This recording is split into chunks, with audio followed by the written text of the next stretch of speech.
এই বছর শীতটা একটু আগে পড়েছে নাকি আমারই বেশি শীত করছে বুঝতে পারছি না।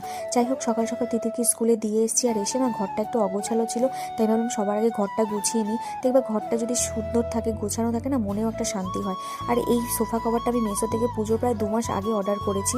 দেখো নষ্ট হয়ে গেছে, পুরো সুতো খুলে পুরো নষ্ট হয়ে গেছে। তাই ভেবেছি এবার একটা ভালো দেখে সোফা কভার অর্ডার করব। আর ওদিকে না খেয়ে গেছিলাম বলে প্রচণ্ড খিদে পেয়ে গেছে, তাই ড্রেস চেঞ্জ করে সোজা রান্নাঘরে ব্রেকফাস্ট বানাতে চলে এসেছি। বানিয়েছিলাম ওটস স্মুদি, তাই ওটাই খেয়ে নিলাম। আর স্কুল থেকে আসার সময় না আমি বাটা মাছ আর কাতল মাছ নিয়ে এসেছি।